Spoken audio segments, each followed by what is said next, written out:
Welcome to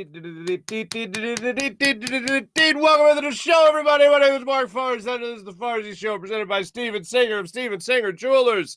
I hope you had a wonderful weekend, with the exception of Saturday night, where the Phillies lost Game 2 of the World Series. Okay, so I was wrong.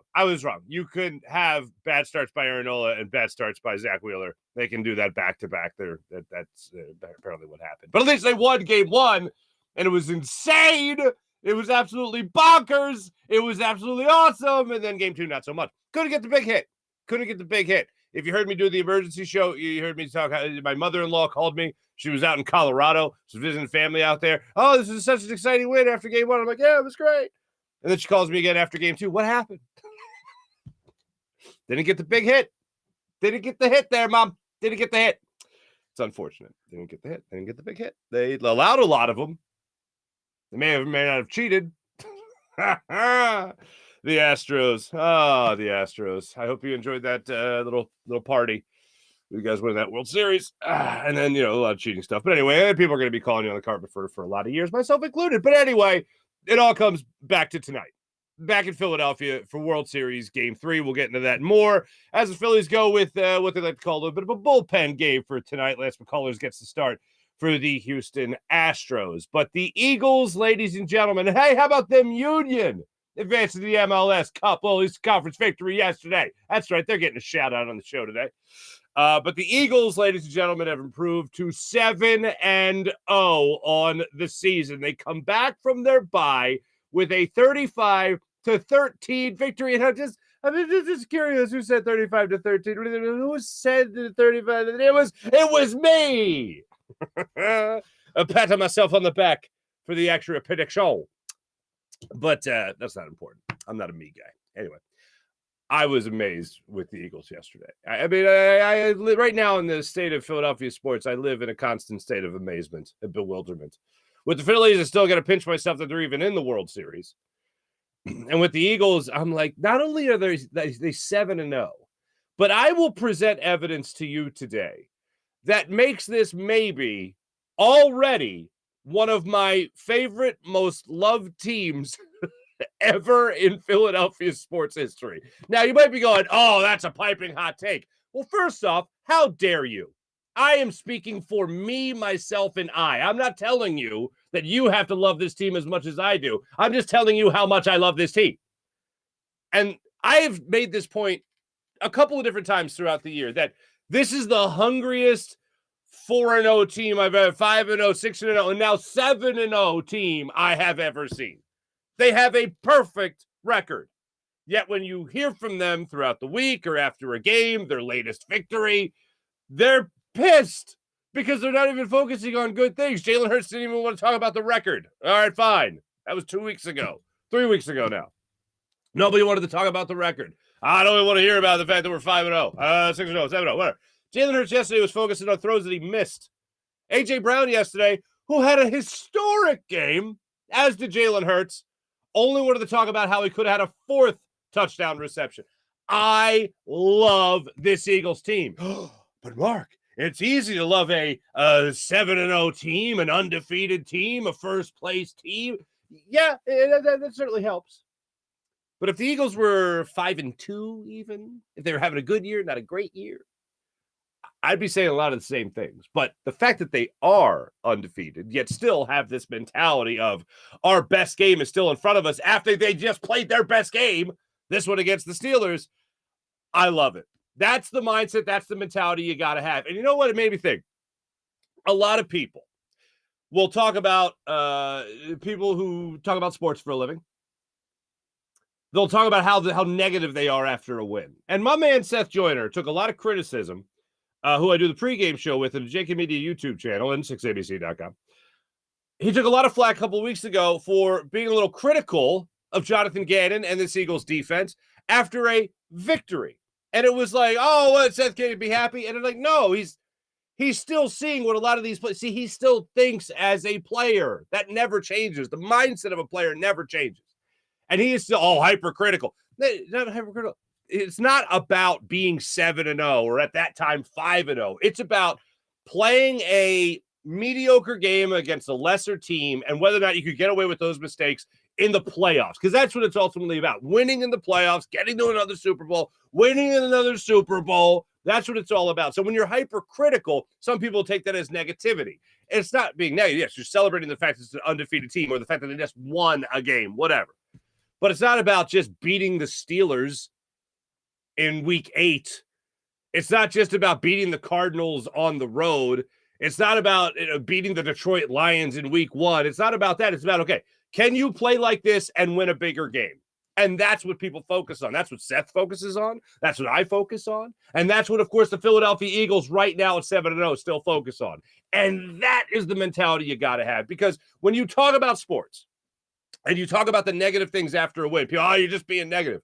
And it's not about that.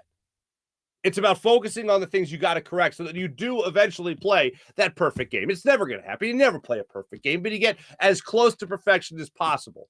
The goal is the pursuit of perfection. And that's what this team has every step of the way. Jason Kelce, I've referenced it many times, set the tone. He set the tone at the beginning of the season before a snap was even taken for the 2022 Eagles season. When he said, nobody should be comfortable. The coach shouldn't be comfortable. Nobody should be comfortable. Comfortable is poison. No. There's no comfortable. Nobody's comfortable. We got to look at every game, even if we win it, as if it was a loss. When you get comfortable, you start to overlook those mistakes, and then they start to build up, and then sooner or later, it bites you in the ass. This team doesn't do that. This team's not complacent. This team's not comfortable. They're the hungriest, now 7-0 team I've ever seen. And that's a mentality that I think fits very well with the fan base here. Oh, you're being mad. Am I being negative or am I being real? But I'll tell you this. Yesterday, oh, man, even if you were nitpicking, it was hard to find things that you could be frustrated with.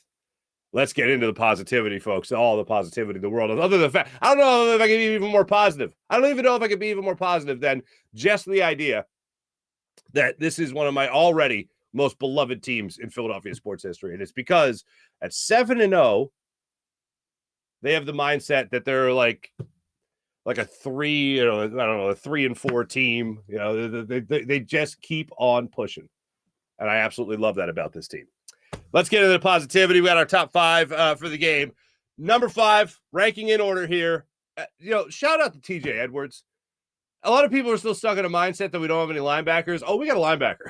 TJ Edwards is above a serviceable linebacker. Led you again in tackles yesterday. I had a couple of pass breakups yesterday. Had a great tip to CD Deuce himself, who came down with an interception, which was great to see.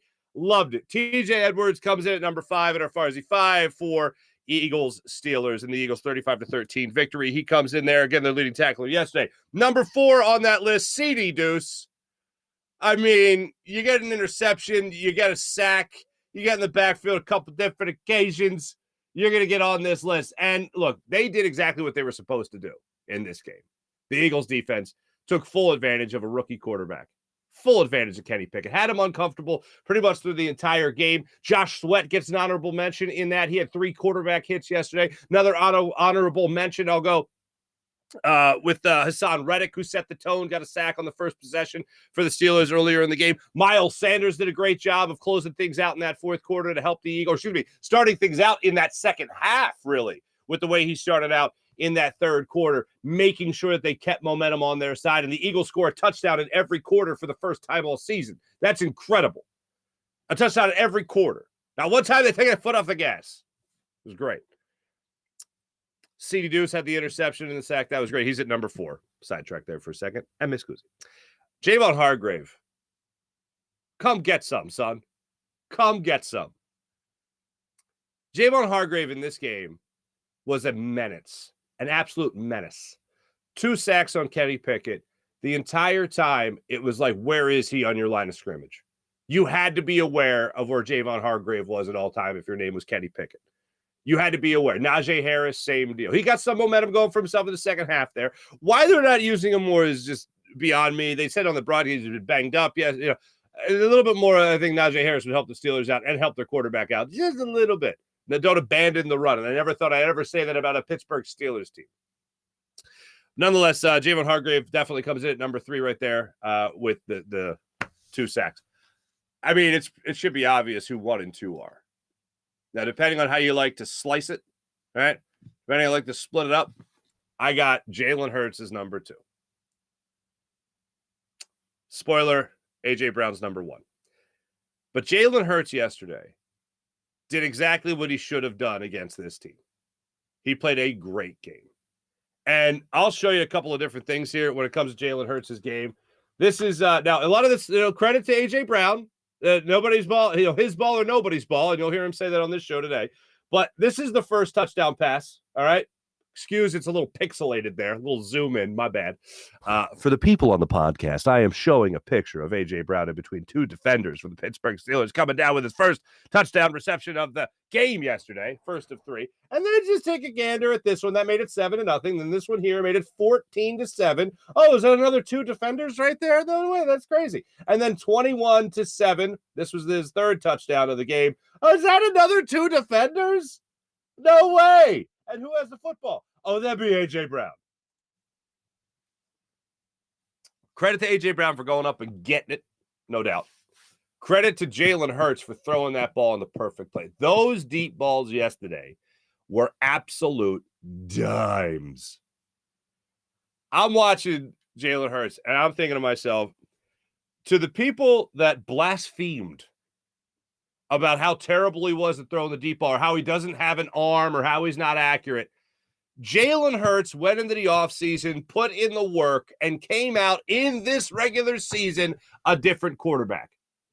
Now, I'm still not saying that the guy can throw a football through a brick wall or anything like that, but he doesn't need to do that.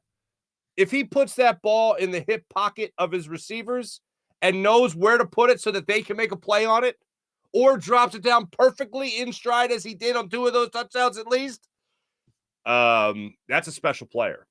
That's a special thrower. That's a special quarterback. And watching the improvement, I know I've gone off on little tangents here and there about how Ben Simmons ruined the offseason workout, the Instagram posts, and whether or not we were going to see that type of improvement from that player. Oh, yeah, great, you're working out. Good for you. But let's see it in the regular season. Then we wouldn't. Tyrese Maxey's helped change that a little bit, but one person has absolutely 1,000% changed how I take in a offseason workout from a player, and that guy is Jalen Hurts.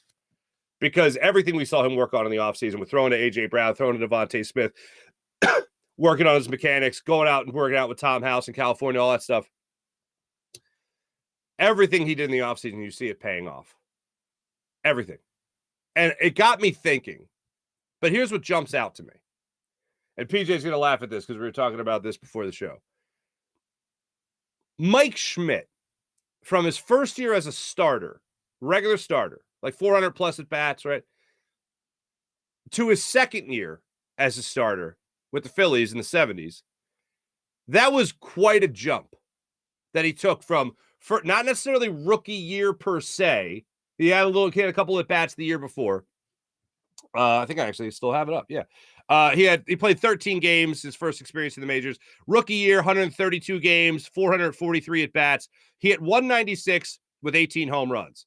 The next year, 36 home runs, hit 282 with a 395 on base percentage. He was 6th in the MVP voting, and he was an all-star. That's quite a jump from being a regular starter to then your following season, your second season as a regular starter. I'm thinking about it in other sports in this city.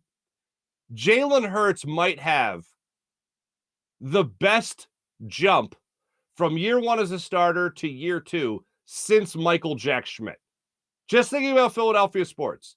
Thinking about year 1 as a starter to year 2 as a starter. Jalen Hurts' jump and improvement so far this season, I think, is only comparable to Mike Schmidt in the 70s when he was jumping up from his first year, his rookie year, to his second year. That is a statement, I know. But I'm racking my brain for guys that just had that great, like, they figured it out. They went into the offseason, they worked on what they had to, they got settled in, they came in the next season, different player. And that's what Jalen Hurts reminds me of. A huge jump from year 1 as a starter to year 2. And it comes down to accuracy, and it comes down to hard work, comes down to mentality, and it comes down to what he's got between the ears.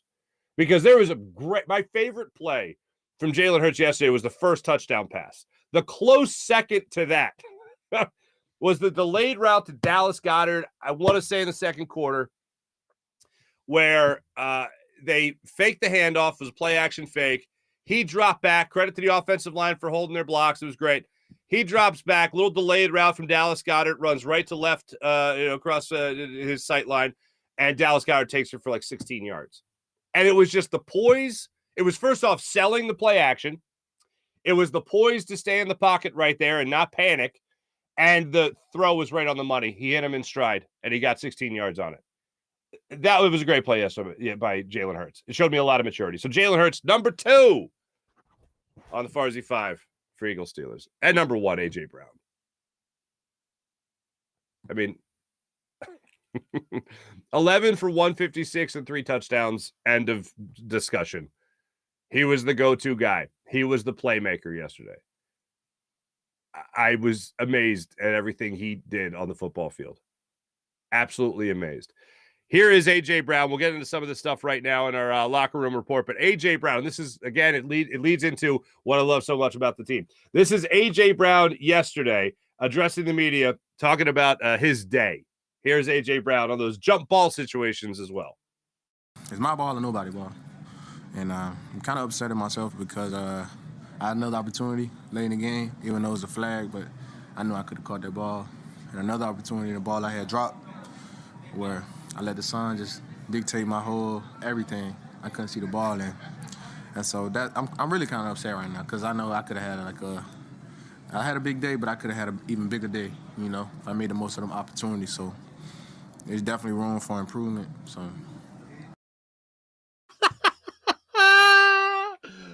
That is 11 catches. Okay, he just had 11 catches, 156 yards, 3 touchdowns. His statement on that day was, I could have and should have had more. And the play he's referencing, and he does acknowledge it, was negated because of a penalty. So I should have made that play, even though it wouldn't have counted. I should have made it anyway. What? I'm upset with myself for not having a 4th touchdown. I could have had more. Ooh. Love it. Absolutely love it. And also, let's just acknowledge this as well. 3 touchdowns. Let's just forget about even 11 catches. Great. But 3 touchdowns. And his reaction to that type of stat line, 11, 156, 3 TDs. His reaction to that was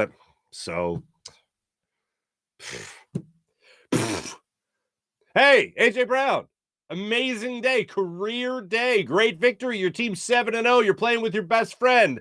That's pretty cool. Should have had 4, so. The night gets bitter, the stars have lost their glitter, and it's all because of a touchdown that got away. That's how he looks at it. That's how he looks at it. And you know what? I appreciate it. 3 touchdowns, 150.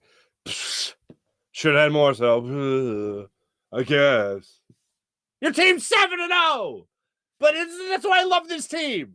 Absolutely love them. They have kept true to their mantra since the season began. They have stayed true to this man. Is he sexy Batman? I believe he's is he sexy Batman? I don't like fat Batman. They call him fat Batman, but Jason Kelce was rocking the Batman mask after the game yesterday. And I have no problem with this. I love this. Keep doing what you're doing, Jason Kelce. Walked off the field with it as well. He said he had it hiding behind one of the benches, I believe, and pulled it out at the end of the game when the backups were in. That's how much you dominated this game. Your backups finished the game. And Jason Kelce, your leader extraordinaire, was rocking the Batman mask afterwards. I don't mind players enjoying things in the moment. And he walked off the field with it. It was great. He's pumping up the crowd as he's walking off the field. It's beautiful. I love every second of that. I absolutely love that. Embrace it. Enjoy it. Afterwards, he's got his locker answering questions. He got the retro Phillies hat on. He's got the Phillies jersey on. I believe somebody tweeted that he broke the media session with, okay, cool, I'm going to go drink some beers. Good for you. You've earned it. But I will ask this. Who is the real Jason Kelce? Because this guy with the Ocean Drive t-shirt and the wig and the satchel, and the sandals and everything. It looks like Jason Kelsey, but actually it's Lane Johnson walking into the stadium yesterday for Halloween dressed as Jason Kelsey. And he just said that 7-0 feeling he tweeted out after the game. Great picture, hilarious costume. It's been a while since I've been absolute blackout drunk at the Ocean Drive, but damn, I want to go back, relive those days, be the sad old man at the bar. Hey, let's put in here before you kids got here. Anyway, absolutely love seeing Lane Johnson at the walking into the stadium just like that. Fantastic. A couple of other locker room reactions I want to get to you along the same mantra, along the same mindset of Jalen Hurts and excuse me of AJ Brown of just not being satisfied with the victory. So this is the thing, and I love asking athletes about this. And actually, one of my favorite athletes to hear talk about this was Ryan Howard. Basketball players talk about it a lot, where the rim, like Maxey the other night, 44 points, Maxey dropped in the other night. Like, he didn't even want to talk about how in the zone he was, but I've heard basketball players talk about it in the past where the rim looks like a hula hoop, and you just can't miss, right? Jalen Hurts had a little of that going on for himself yesterday. Ryan Howard would talk about the zone as like, hey, when you're in the zone and then it goes away, where does it go? I just thought it was an interesting question. That was his question he'd ask a lot of people that would get on first base with him. He called it first base chat or first base talk. And whoever would be like, hey, when you're in the zone and then you're not, where does it go? And then strike up a conversation like that. Yesterday, Jalen Hurts was asked about being in the zone, that feeling of being in the zone. His final numbers, by the way, yesterday, 19-28 for 285 and 4 touchdowns. Dallas Goedert drawing that touchdown or drawing that the double coverage and leaving Zach Pascal open over the top.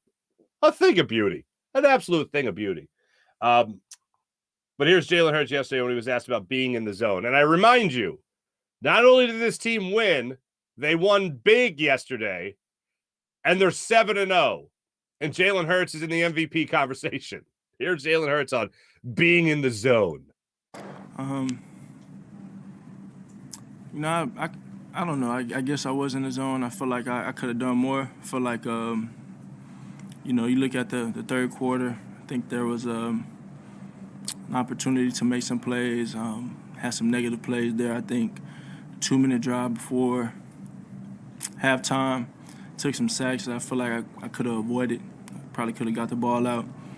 And then we kind of started off hitting some low, and it's a testament to the receivers we have, the protection we had all day, and we were unwavering, what I'm saying, and I think we just kind of kept focused to playing to the standard and chasing that, you know what I mean, and hell of a game by AJ, he making big time plays. I know he wants something back for sure. Love it. And how did you see that? First quarterback at the bottom of the screen there. First quarterback since Norm Snead in 1969. Nice. To actually go out there and throw 4 touchdown passes at 25 yards or more. Not bad. Yeah, I guess I was in the zone, but look, there's a middle ground here. I have to acknowledge that. I don't expect them to come out and be like, well, yeah, I'm awesome. Yeah, we're 7-0 because I'm awesome. And AJ Brown's amazing. And our coach is great. And Shane Steichen's a great play caller. Our offensive line is the best ever. Any other questions? No, I'm not expecting that. But maybe a little acknowledgement of the fact that you're 7-0, maybe a little acknowledgement. But the minute they do that, that's where they start reading the press clippings and start feeling themselves a little bit. Like, to me, this game, I said it before, I'll say it again. I've said it about a lot of other games that you're just supposed to win. And I had the Eagles winning 35-13. It's just a rare occasion of me actually getting the final score perfect. But I digress. I'm more impressed with me getting that score right than the Eagles are being 7-0. Anyway, this was a prove-it game to me. This was a game you should have dominated, so you went out there and you know what you did? You dominated. And how many times have we looked at our teams in every sport in the city and be like, they're playing down to their opponent? The Eagles have not played down to their opponent. They could have played better games, sure. They could have closed out the Arizona game a little tougher, made a little bit of a wider margin of victory. They could have. They didn't, but they still won because good teams find a way to win, and they won. Great teams just dominate teams throughout, and even those teams have their own hiccups. But, man, I'm watching this team play, and I'm listening to them after their games, and there is still very much a pursuit of perfection. And even though their record is perfect, they know they are not perfect. And they acknowledge, just as you heard with A.J. Brown, just as you heard with your quarterback, Jalen Hurts, they are far from perfect. And that's what they're going to focus on as they continue their pursuit of perfection. And I'm not talking about being 17-0 in the regular season as perfect. That is a perfect record, undisputable mathematical fact. But in terms of the little nuances throughout the game, Jalen Hurts had a ball that hit Devontae Smith in the hands. Jalen Hurts threw behind Devontae Smith a little bit. Should Devontae Smith have caught the ball? Absolutely. Could Jalen Hurts have made it? And it was a clean pocket. Could Jalen Hurts have made the throw? Absolutely. Could have made a better throw? Absolutely could have. You don't think both those guys are thinking about that? Devontae Smith thinking he should have come up with that? Jalen Hurts thinking he should have put the ball right in his chest? I know another one Jalen Hurts probably thinking about is, I forget who it was. Was it Highsmith who came off the edge and hit Jalen Hurts' hand just before he was able to release that football and give it to Devontae Smith, who was streaking across the field and probably would have had a touchdown if he catches that ball? If Jalen Hurts is able to throw that ball, it's probably a touchdown. There's plays like that I'm sure these guys are reliving and replaying in their head over and over and over again. No better example than A.J. Brown talking about 3 touchdowns is cool, but it's cooler at 4. Oh, God, I love this team. Here's Nick Sirianni on their complete game yesterday. I thought we had a good first and second half today. I do. That's a good. I think that's a good. Don't make him. I think that's a good football team. I know that's a extremely well coached football team. I can't say enough good things. Hey, Taylor, stop that. Okay, don't do that anymore. You're gonna have to leave. Okay. I can't say enough good things about Coach Tomlin. I mean, his resume speaks for himself. That's a really good team, and I think we played a pretty complete game, and we needed to today to be able to close that out. We really wanted to emphasize how we start the second half. We have had some second half woes, and we really traced it back to how we started second halves, and it was good to be able to go down and execute today to start things off, to set the tone that we needed to play a complete game, and I thought we did that. I thought we did a good job of that today.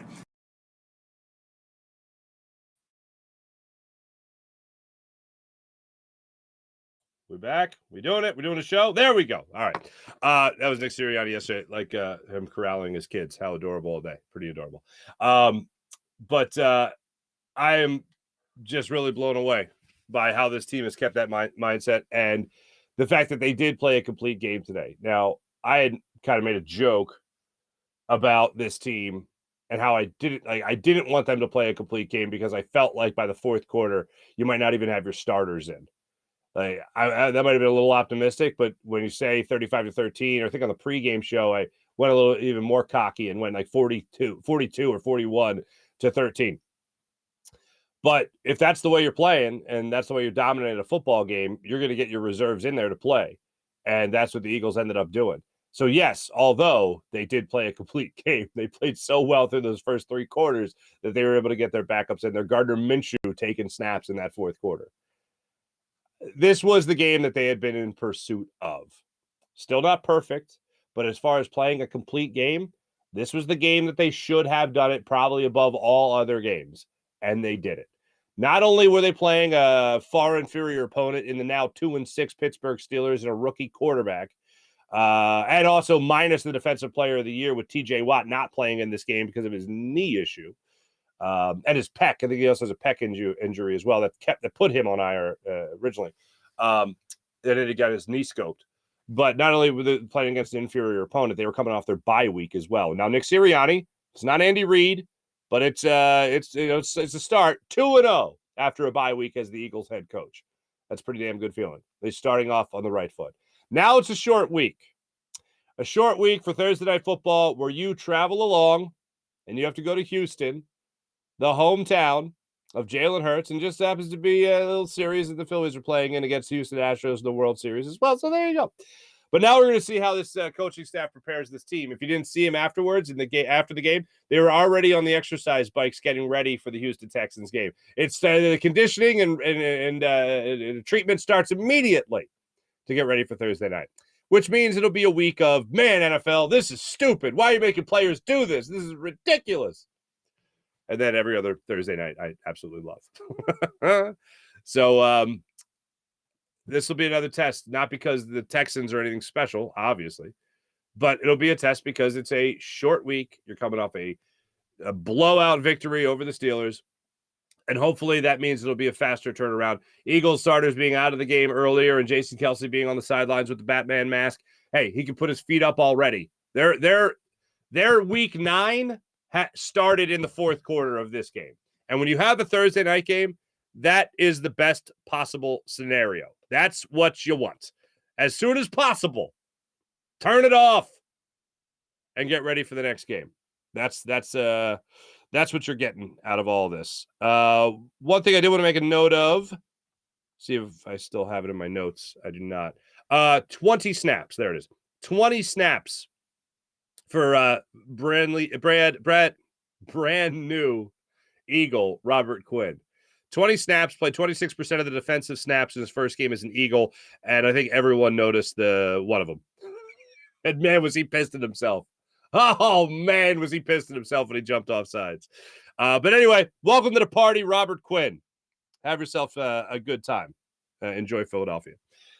We do have a little thing called the World Series tonight. Before I get into the chat check, before I get into some more sponsors, I do want to mention, or get into the World Series, not just mention it, but get into the World Series.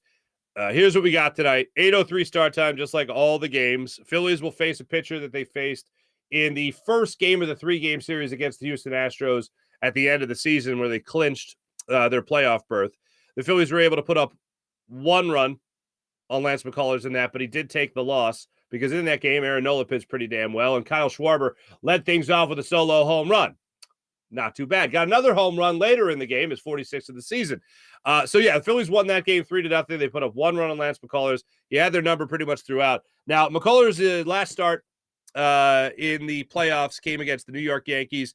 They ended up winning this game, but he only won 5 innings, allowing 4 runs on 8 hits. 3 of those runs were earned. He issued 1 walk, did not surrender a home run in that game.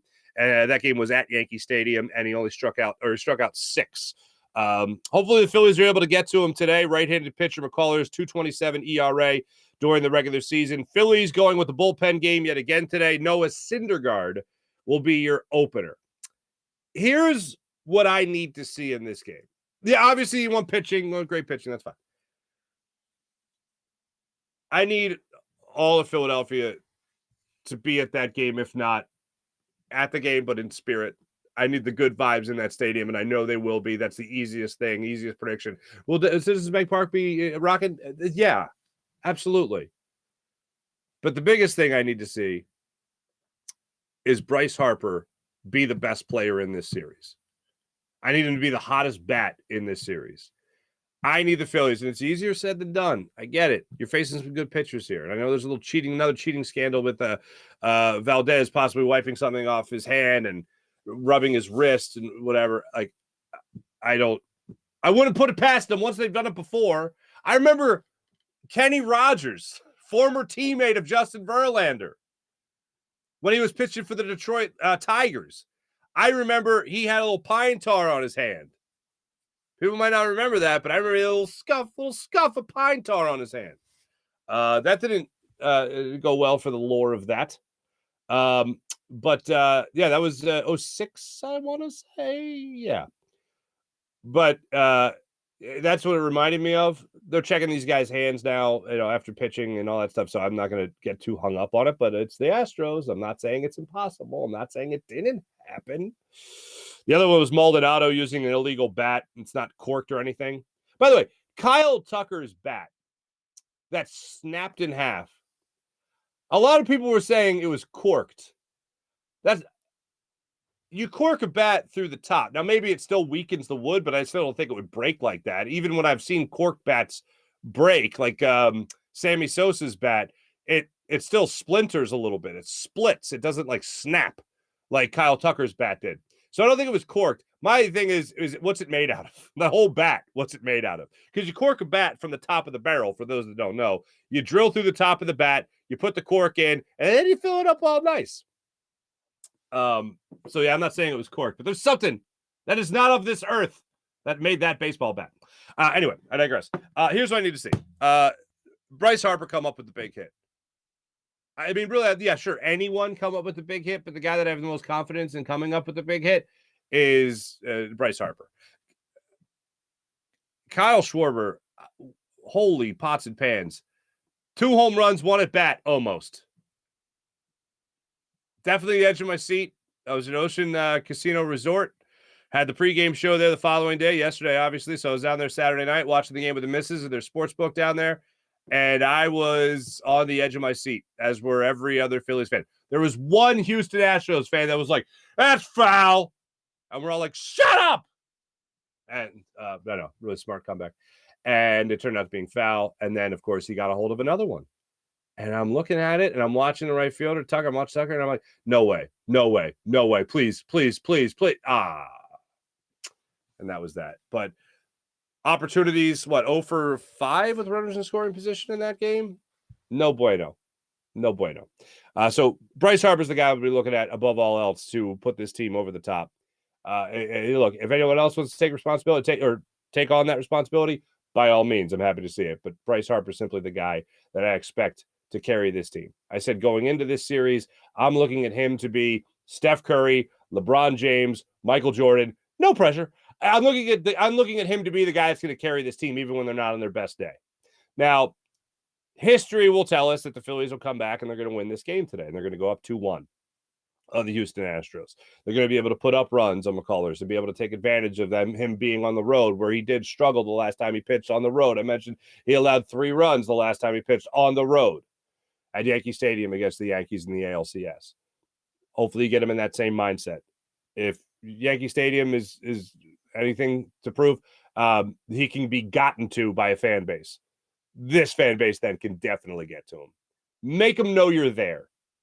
That's what I'll ask of all Philadelphia fans at the stadium tomorrow. Now, speaking of players at the stadium, there's one more cut I wanted to get into here, and it's Nick Sirianni yesterday talking about Jalen's improvement and what he brings to the table from his offseason workout. Oh, pots and pans. I thought I had another cut of him talking about. I know I have it somewhere. Darn me. I know I have it in here somewhere. Bear with me, folks. This is my first time doing a show. Miss Scusi. This has got to be it. So what was interesting is when I've traveled around to all these stadiums and stuff, one thing is for certain, if it's a Steelers game, you hear Steelers fans. They take over stadiums. Absolutely 1,000% take over stadiums. That was not the case yesterday, and Nick Sirianni talked about this. This might not be edited, but here is Nick Sirianni's ode to Philadelphia when it comes to being able to take over other stadiums and bring the energy in their own stadium. Other son, they will not be receiving one of those cute Christmas cards this week, but so much of a shout out to our fans of coming out, not giving, that's Philly. This is Philly. This is what makes Philly one of the best sports town in America. It's freaking awesome, right? We've taken over stadiums in Arizona. They took over a stadium in Washington. And then, when a team that like Pittsburgh that travels well, no traveling here because none of our people gave up tickets. And then my mom's cousin, I'm not claiming it, they won't get a Christmas.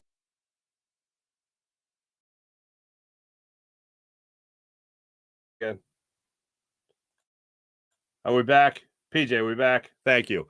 Why am I pushing buttons? Damn it. Anyway, that's his ode to Philadelphia and the Philadelphia fan base for just bringing the energy and not allowing Steelers fans into their building.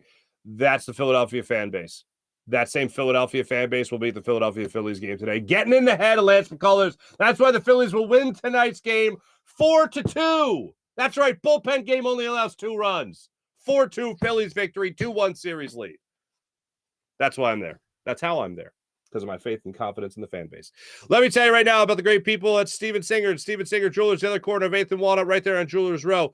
For over 40 years, Steven has been in the love business in Philadelphia, taking care of you, his customers. And if you go to Steven Singer, you know you're going to get treated like a real family member at the other corner of 8th and Walnut. How great is that? And you're also going to get the perfect price. Now, what's the perfect price? I'll tell you what the perfect price is. Other jewelers like to mark things way up just to mark it down a couple of bucks, make it feel like, oh, wow, that's real. You're a real negotiator there. Real good negotiator. Yeah, Steven Singer, perfect price is set. So the person next to you isn't getting some better deal than you're getting. No, they're getting the same deal because they're also getting the perfect price. Online at IHateStevenSinger.com. That's IHateStevenSinger.com. One place, one price, the perfect price each and every day. Online at IHateStevenSinger.com. How about Manscaped? Manscaped.com. Boop. There it is. Go to Manscaped.com right now. Use promo code Farzy. Get 20% off and free shipping when you use promo code Farzy at Manscaped.com. Join 4 million men worldwide who use Manscaped and trust Manscaped and their skin-safe technology that helps them manscape with confidence and comfort. And right now, you can get the Platinum Package 4.0. That's Platinum Package 4.0, which includes the Lawnmower 4.0 trimmer and also the Weed Whacker ear and nose hair trimmer. And again, all comes with skin-safe technology. So take advantage right now. Get 20% off with promo code Farzy. How about Freestone Farm CBD? FreestoneFarmCBD.com. If you've tried CBD, if you like CBD, if you want to try CBD, if you're someone who wants to take a more natural approach to everything that you're putting in your body, if you're someone who wants to wind down a little bit after an intense workout, or at the end of an intense day, you just want to chill out, go to sleep, Freestone Farm CBD, FreestoneFarmCBD.com, 20% off when you use promo code Farzy. Oof. You'll love the tropical tasting Bayox that clocks in at chart topping 24.1%. And Super CBD, which is half Hindu, Kush, and 21%. Genetics of these guys are off the charts, and they grow all their premium hemp flower in the Garden State. So check out Freestone Farm CBD, FreestoneFarmCBD.com, 20% off with promo code Farzy. How about Mojo? And the Mojo app available in New Jersey. It acts as if the players are stocks. Over 300 skilled players in the NFL they have available for trade, each with a share price attached to them, just like the stocks. Think somebody is a little low right now? Buy them low. A couple of weeks later, after a couple of touchdowns, sell them high. That's the way to go. That's the way to go with it. A.J. Brown stock, way up after yesterday's. Jalen Hurts, way up after yesterday's performance. That's how it works. The Mojo app, download it to your phone right now. Available in New Jersey on iOS. Must be in New Jersey to trade on Mojo. Must be 21 or older. Gambling problem, call 1-800-GAMBLER. That's the good people at the Mojo app. How about PHL Sports Nation? Philadelphia Sports Nation, enhancing your Philadelphia sports fan experience across all social media and blogs. That's PHLSportsNation.com. Let's get into the chat check and see how all you guys are doing today. Kevin, good morning. What's happening? Nice to see you. April, good morning. Happy Halloween. Yes, happy Halloween. So my daughter, so Lil Toots, she wanted to be Peppa Pig. I was anti-Peppa Pig, still anti-Peppa Pig, but my wife she was like, "Oh, that'll be adorable." So she ordered a Peppa Pig costume for my daughter, and she was going to parade around school with the Peppa Pig. And then my wife ordered me a T-shirt that said Peppa Pig Papa, and I was like, no. And she got my son, Leo, she got him a little pig outfit. I will say it does look adorable. He looks adorable in a little piggy outfit. I still wanted him to be Matt Foley because, he's a baby, so he's a little pudgy. And he's got this blonde hair. I don't know where that came from. And he's got blonde hair. And he looks like Matt Foley from Saturday Night Live, Chris Farley, okay? Like, him as Matt Foley would have been hilarious, all right? Well, Lottie freaking duh. But I couldn't find a green plaid blazer. Or I'm sorry, a blue plaid blazer for a child, for a 10-month-old almost, 9-month-old. And so that fell through, unfortunately. But my daughter, last minute before we went to her school for her Halloween parade, she said she wanted to be Rapunzel from Tangled. So that was her costume last year, but we didn't argue. My wife was disappointed because she really wanted her to wear the Peppa Pig outfit. But I was like on the same page as my daughter, and I looked at Lil Tuts. I said, Mona Lutz. I said, solidarity. You're on the same page as Pop there. So yeah, I won a battle I didn't pick. That's the way I looked at it. They always say choose your battles, especially in marriage. Choose your battles. I wasn't going to battle the Peppa Pig thing. So I didn't pick the battle, but I still won the battle. I didn't have to do anything because my daughter's awesome. Eagles play Thursday with the Texans. Leonard, good morning. What's happening? Thor starts, then pitching by committee. Yep. That's the new phrase, Leonard. It's the opener. He's not a starter. He's the opener. John Cheeseborough, what's going on? Nice to see you. Watching Red Zone yesterday as I normally do outside of the Eagles.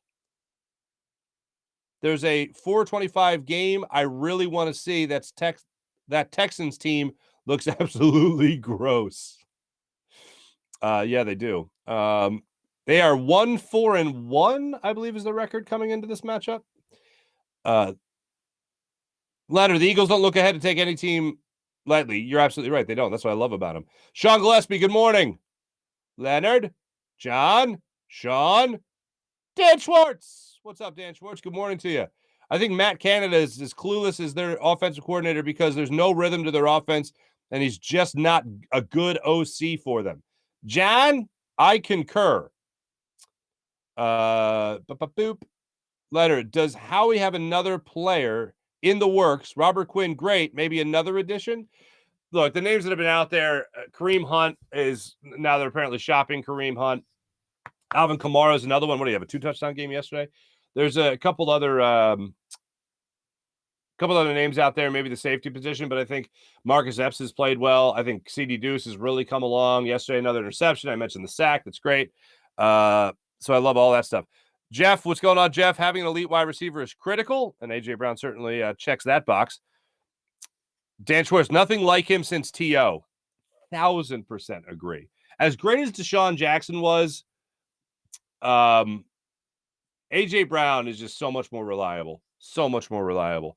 Because he can be that possession receiver. He doesn't have to just worry about taking the top off the defense. Now, yesterday, that happened. Oh, my goodness. Steelers' defense was basically topless yesterday. Jeez Louise.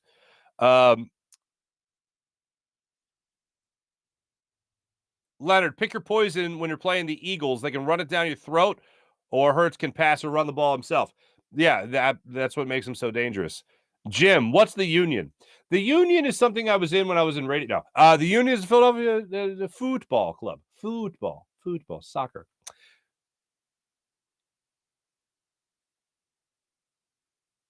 Let's see here.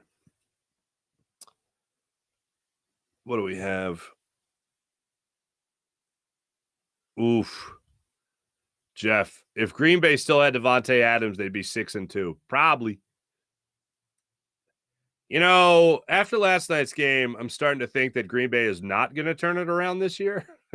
And the Eagles play them in 3 weeks? So, yeah, I said last week that I just always feel like the Eagles are going to, or excuse me, the Packers, they start slow, and then Aaron Rodgers is like, okay, I'm just going to do this myself, and then they win. And that doesn't look like it's going to happen at any time, at any point this season. Green Bay looks awful, John. I agree.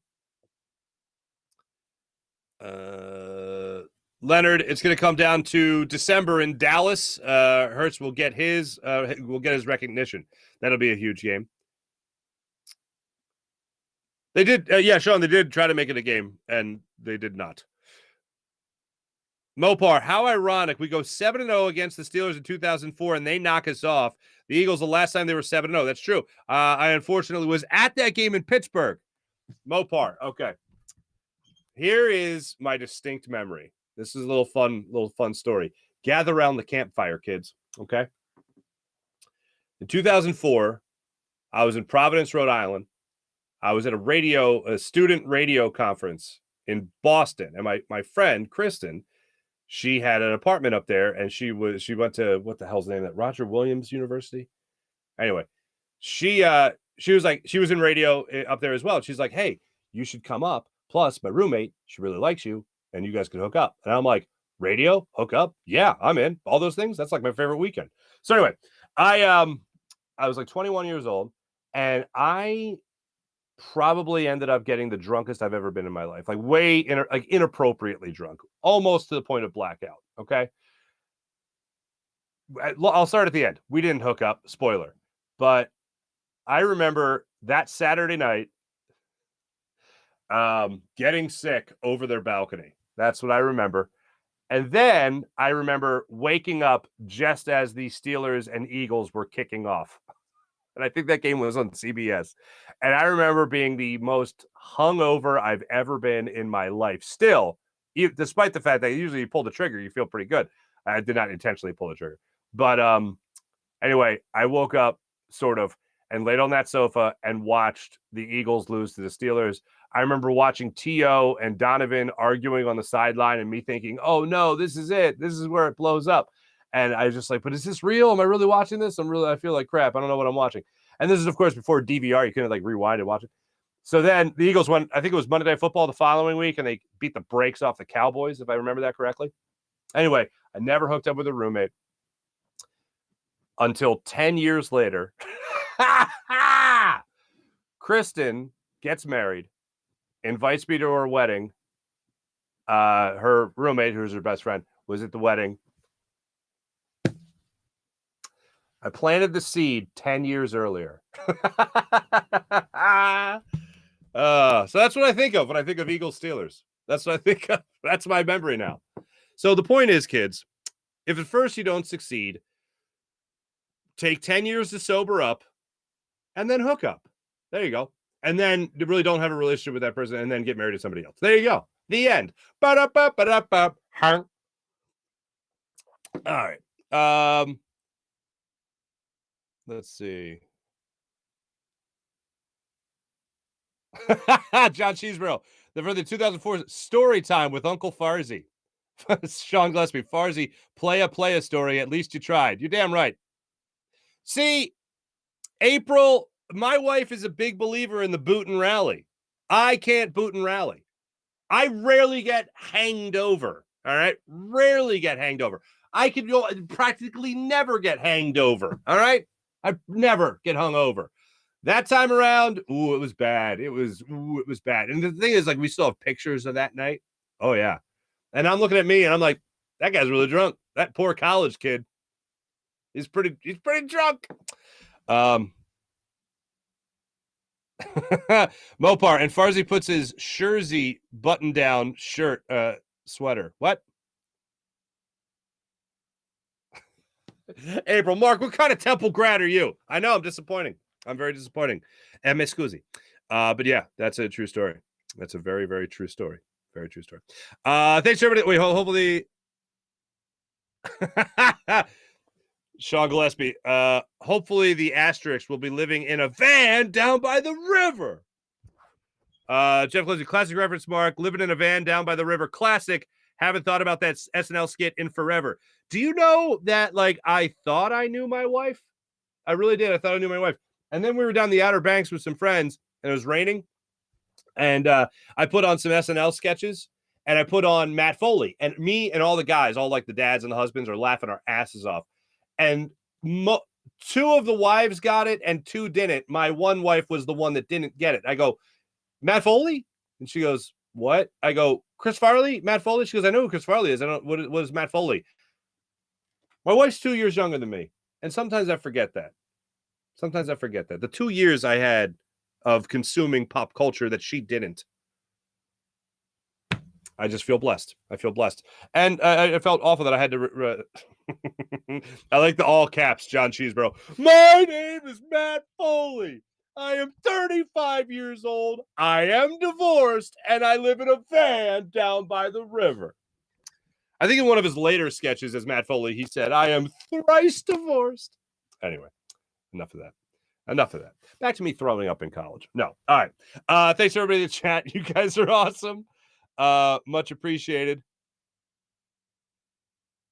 Yeah, you guys are great. All right. Morning Rush. Very simple. Brought to you by Sky Motorcars. SkyMotorcars.com. Union got the win. They advance to the MLS Championship, which is great. Very happy for the Union. Phillies, 8:03 start time. Noah Syndergaard opens against Lance McCullers of the Houston Astros. Lance McCullers Jr., that is, 29 years old, right-handed pitcher, 2.27 ERA during the regular season. A brief season for him. He only had 47 and 2/3 innings pitched this year. Only started 8 games. I believe that's because of an injury. And then Noah Syndergaard gets the start for the Phils tonight as they go with their opener for him. I'm looking at Bryce Harper. Looking at you tonight, folks. Looking at you. Appreciate you guys. You guys are great. Hey, more of me on Fox 29 coming up in just a little bit, 7:45. Have a great rest of your day, everybody. Let's go, Phils. Let's talk about a victory tomorrow morning. And if I am so moved, I might do yet another emergency reaction show. after the game. So I'll hit you guys up if that's the deal. Thanks for watching. Thanks for listening. Jim Hyde produced the program. Did a wonderful job as per usual. This is the Farzy Show, presented by the great people of Steven Singer Jewelers. This is also a Buzz Sports Entertainment production. Have a great rest of your day. Go Phils.